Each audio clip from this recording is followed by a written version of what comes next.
The year is 1996. Just 2 years after its predecessor, The Elder Scrolls Arena, The Elder Scrolls II: Daggerfall was released.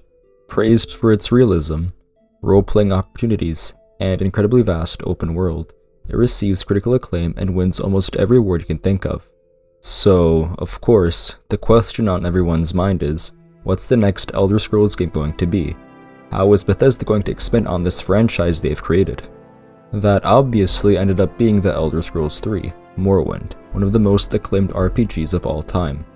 Morrowind and subsequent Elder Scrolls games are mostly known for their handcrafted and highly detailed worlds that place the spotlight on the player and the influence that they have on those worlds.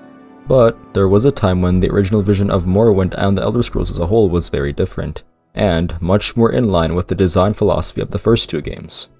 Back then, The Elder Scrolls was under the direction of Julian LeFay, who was one of its original creators alongside Ted Peterson and Vijay Lakshman. Julian was responsible for the procedurally generated worlds seen in Arena and Daggerfall, which attempted to emulate an actual fantasy world with hundreds of cities and dungeons that was so massive it could never be fully explored. The team at Bethesda back then was very different in general, and much smaller too, but we can see a few other familiar faces like Kurt Coleman, Michael Kirkbride, and Todd Howard. Todd had joined soon after Arena was released, but Kurt and Michael joined at the tail end of Daggerfall's development, doing very minor work for the game. Ken Rolston, who would go on to be Morrowind's lead designer, joined not very long after. In the very early stages of the conception of a third Elder Scrolls game, the original idea for the setting wasn't actually Morrowind. It was supposed to be the Summerset Isles, and the name was supposed to be The Elder Scrolls III: Tribunal.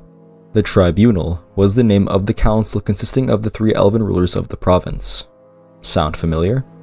The plot was supposed to be a follow-up to a thread that was introduced in one of the main story quests in Daggerfall that involved Morgaya, the daughter of Baron Zaya and the Princess of Wayrest. In fact, the Daggerfall Chronicles, the official game guide for Daggerfall, states that it would have been brought up in the following game. In case you didn't know or forgot, basically, Morgaya sought to marry Remen Caradil, the king of Firsthold, which is a kingdom in the Summerset Isles. In order to accomplish this, she made a deal with Mannimarco, the king of worms. In exchange for her, first, Mannimarco would use his power in order to fulfill Remen's greatest desire, being able to once again speak with his dead son. The plan was a success, and Morgaya and Remen eventually became officially engaged.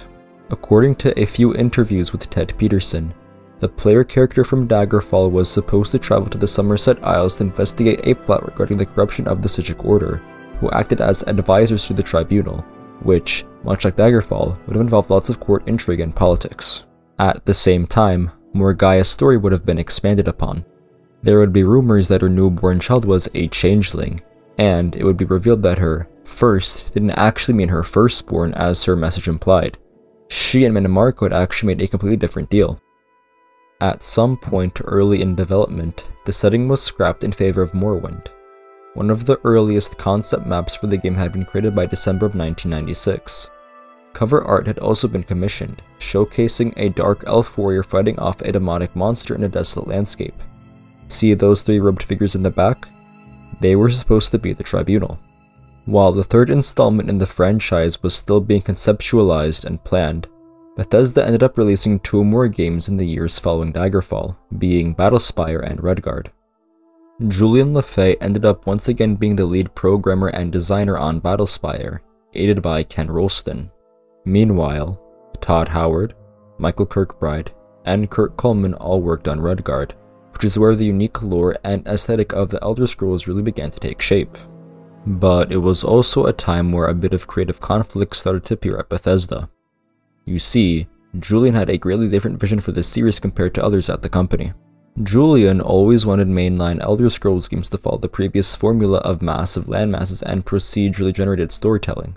Todd, on the other hand, insisted on handcrafted worlds and a much more universal and straightforward approach to storytelling.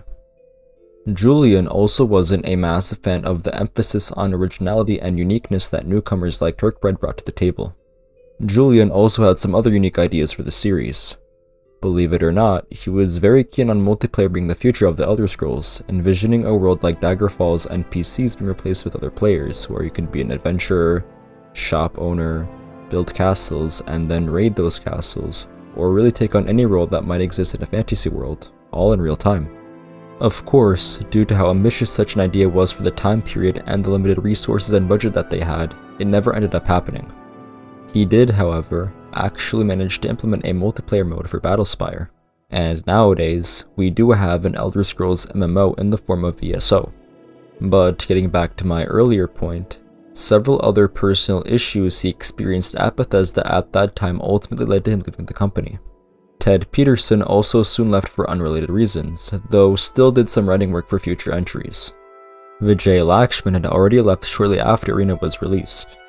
Michael, Ken, and the other developers took this opportunity to make Morrowind the incredibly lore-rich setting it is today, repurposing the original idea of the Tribunal into the characters we now know as Vivek, Almalexia, and Soule. The name Tribunal was also reused for the expansion that was released later on. A byproduct of this was that the plot thread with Morgai and the Stygic Order had been completely abandoned, and what her first actually was would never be known. It's honestly kind of weird when you think about it, because Baron Zaya and Helseth appear in the game, but Morgai is nowhere to be seen. She did get some kind of resolution through a few texts that are floating around though. A book that first appeared in Morrowind called The Firsthold Revolt details the story of Morgaia's time in Firsthold, how she was distrusted by the people, who called her the Black Queen, and even faced a revolt and treachery from within her own court. The Summerset Isles section of the 3rd edition of the Paka Guide to the Empire mentions Morgaia and her 2 children, Oranthir and Renala, but that ended up being the last we'd ever hear of her. Other creative liberties were also taken by these developers. For example, in the Daggerfall Chronicles, the official Tamriel timeline displays a 1,000-year time gap in the First Era. In order to create an interesting explanation for this, the concept of dragon breaks was introduced, the one in the First Era happening because of the Marikati Selective and their plan to eliminate the elven aspects of Akatosh.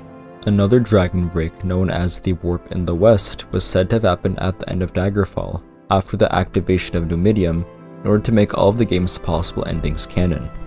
So, in some alternate universe, what we now know as the Elder Scrolls III Morrowind could have been a game that was very similar to Daggerfall that would have taken place in the Summerset Isles, with High Elves instead of Dark Elves, without a lot of the crazy lore we have today, where you could have been able to transfer your character from Daggerfall and possibly even explore the world with your friends through a multiplayer feature.